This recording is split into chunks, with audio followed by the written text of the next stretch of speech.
से आज के सेशन में चर्चा करेंगे। चर्चा जयशंकर साहब की है। जयशंकर साहब भारतीय वायुसेना के विमान से पाकिस्तान पहुंचे हैं। ये एससीओ का समिट अटेंड करने पहुंचे हैं, जो कि 10 देशों का एक सहयोग संगठन है। और इस मीटिंग के अंदर दुनिया भर के जो देश के नेता हैं, यानी कि जो 10 देश एससीओ के लीडर्स हैं, उनके या तो प्राइम मिनिस्टर पहुंचे हैं या फिर उनके मिनिस्टर्स पहुंचे हैं। एक भी रिकॉग्नाइज्ड फेस इनमें से यहां नहीं पहुंचा है, ना ही रशिया की तरफ से, ना ईरान की तरफ से, ना और सहयोगी राष्ट्रों की तरफ से। यानी कि सेंट्रल एशियन कंट्रीज हो, रशिया हो, इनमें से किसी ने भी अपना कोई बड़ा नेता नहीं भेजा है। सबने अपने मंत्री स्तर के लोग ही भेजे हैं। भारत ने तो कम से कम विदेश मंत्री तो भेजा है, लोगों ने तो अपने फेडरल मिनिस्टर्स ही भेज दिए हैं कि जाओ और इस मीटिंग को अटेंड करके आ जाओ। इस पूरी मीटिंग में अगर शहबाज शरीफ के बाद कोई थोड़ा स्ट्रेचर वाला आदमी है, यानी कि खुद पीएम के अलावा इसमें कोई ढंग का आदमी है, तो वो चाइना के पीएम है ली कुआंग। हालांकि चाइना में राष्ट्रपति शी जिनपिंग का ही शासन है, सिंगल पार्टी के अंदर शी जिनपिंग ही सब करता धरता है, लेकिन दुनिया वालों के लिए उन्होंने एक पद बना रखा है, दैट इज पीएम। हमारे पीएम की तरह इनका पीएम प्रभावशाली नहीं होता, लेकिन हां, उन्होंने उन्हें भेजा। इसको भी चाइना के साथ पाकिस्तान की बड़ी दोस्ती के रूप में देखा जा रहा है। जितने भी नेता आपको ये तस्वीर में दिख रहे हैं, संभवतया इनमें से किसी को भी आपने इस तस्वीर से पहले कभी ना देखा हो। इन तस्वीरों में दिख रहे नेता, इंक्लूडिंग ईरान की चर्चा थी कि क्या ईरान से पेजेश्कियन यहां आएंगे, कोई भी बड़ा राष्ट्र अध्यक्ष इसके अंदर नहीं पहुंचा।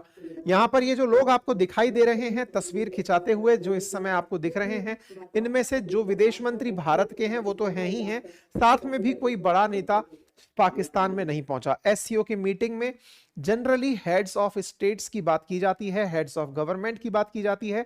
हेड्स ऑफ गवर्नमेंट्स में प्राइम मिनिस्टर्स का पहुंचना या प्राइम मिनिस्टर के लेवल पर जो लोग हैं उनका पहुंचना एक्सपेक्ट किया जाता है, लेकिन ऐसा यहां कुछ भी देखने को नहीं मिला। जयशंकर साहब यहां पर पहुंचे पाकिस्तान के अंदर, और ऐसे में एक न्यूज बाहर आई जिसमें यह था कि इस एससीओ समिट के अंदर नवाज शरीफ का इंटरव्यू, क्योंकि जयशंकर साहब के साथ 11 भारतीय पत्रकार गए हैं पाकिस्तान, और वो पत्रकार अपने स्तर पर वहां पर इंटरव्यू कर रहे हैं। ऐसे में बरखा दत्त, जो कि पहले आज तक के अंदर पत्रकार, एनडीटीवी में पत्रकार हुआ करती थी, उन्होंने वहां जाकर नवाज शरीफ के साथ इंटरव्यू किया, और उस इंटरव्यू में नवाज शरीफ के द्वारा यह बात मेंशन की गई कि यह अच्छा होता कि अगर मोदी यहां पर आए हुए होते। मैंने आपको इस पर सेशन भी किया था, क्योंकि पीएम मोदी को ही पाकिस्तान ने इनवाइट भेजा था, लेकिन हमने अपनी तरफ से जयशंकर साहब को यहां भेजा, क्योंकि हम इस संगठन की वैल्यू करना चाहते थे। हमारा यहां भेजने का मकसद केवल इतना था ताकि इस संगठन की सैंक्टिटी बनी रहे। ऐसा ना हो कि हमारे ना जाने से जैसे बिम्स्टेक जैसा गठबंधन बिल्कुल शून्य के बराबर हो गया है, या शार्क जो इस समय काम नहीं कर पा रहा है, उस तरह से कहीं ऐसा ना हो, इसलिए हमने यहां पर एससीओ में अटेंडेंस लगाने पहुंचे थे। भारत के विदेश मंत्री पहुंचे, उन्हें रिसीव करने के लिए यहां के कुछ ऑफिशियल्स उपस्थित थे, और उन ऑफिशियल्स के साथ साथ कुछ बच्चे भी गुलदस्ता लेकर यहां पर पहुंचे हुए थे। गुलदस्ता दिया गया, जयशंकर साहब यहां से फ्री हुए।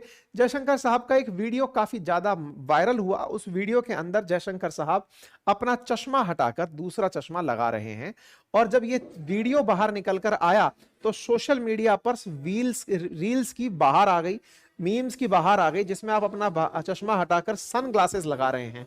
इनका ये एटीट्यूड काफी ज्यादा सुर्खियों में रहा, और इस सुर्खी में ये बात बताने का प्रयास किया गया कि जयशंकर साहब यहां आए तो हैं, लेकिन अपना इरादा पहले से ही अपने एटीट्यूड से बता चुके हैं कि हम तुम्हारे यहां नहीं, एससीओ अटेंड करने आए हैं। खैर, जो भी है, दोनों देश के बीच में जब भी बातें होती हैं तो अच्छी बातें हो, यह हर देश का नागरिक जो शांति में विश्वास रखता है वो सोचता है।